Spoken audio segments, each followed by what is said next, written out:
So we're here at the Sheriff's Picnic with Ben Downing, former state senator from Pittsfield, who now is running for the Democratic nomination for governor. Ben, thank you very much for allowing us to rope you in here to do this twofer for the newspaper and for Focus Springfield. Great to be with you guys. So we just talked a few weeks ago. I'll try not to repeat any of the questions.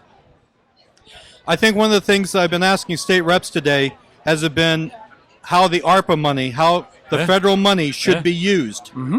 And, of course, there is now a debate between not only the House and the Senate, but also the Baker administration. Yeah.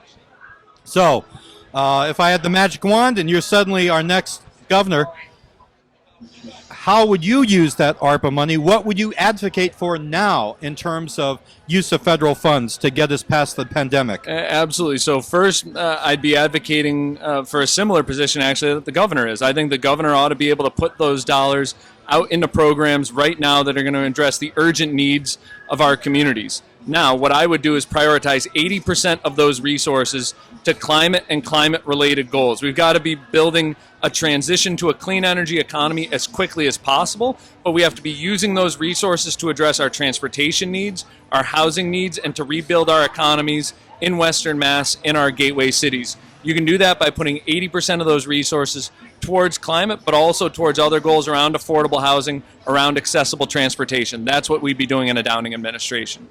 Do you think that there's an even more urgency to your message as we see literally California burn up? Yeah. And we see the fact that a state that produces so much agriculture, a state that has so much contributions to our economy, this is going to be a real struggle. It will be a national struggle. It's just not a regional or state struggle.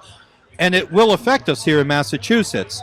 So do you see that what we do is our part of the puzzle to try to get to a solution? Absolutely. And if there wasn't urgency before the last few weeks, before the wildfires blowing smoke out here onto the East Coast, before the climate report that the IPCC released, and other data that we have seen time and time again recently, it should have been there before. That should have reinforced it now. But the exciting thing for me is that we have the solutions. All that's been missing is political leadership with a greater sense of urgency to put those solutions to work. We can put those solutions to work with offshore wind in New Bedford and putting people to work in New Bedford and Fall River and those communities. We can build solar projects across the state, battery storage, more transportation options that get people out of their cars, more energy efficient homes that people can afford. We can make those investments, put people to work today, and build a fairer, stronger economy for years to come.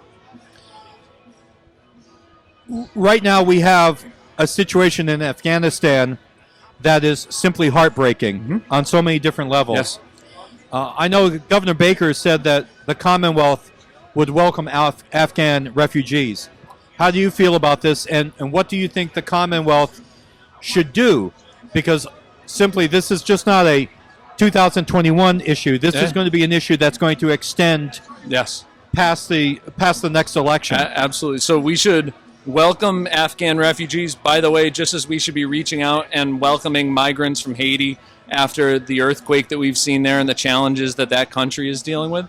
But in particular, when it comes to Afghan refugees, yes, we should not only be open, we should be working with the Office of Refugee Resettlement to work with local communities, to prepare those communities, to support our partners who have been there with us throughout the time, and to support their families as well. Some of the toughest meetings that I had while I was in the state senate were with servicemen and women and their families after they lost a member of the service.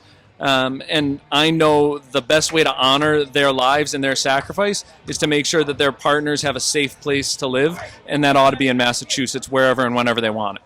And along with that, I'll just end with this question, is the veterans of the Afghanistan wars, do you think that we're doing enough in the Commonwealth to assist veterans to get past whatever difficulties, problems that they're facing?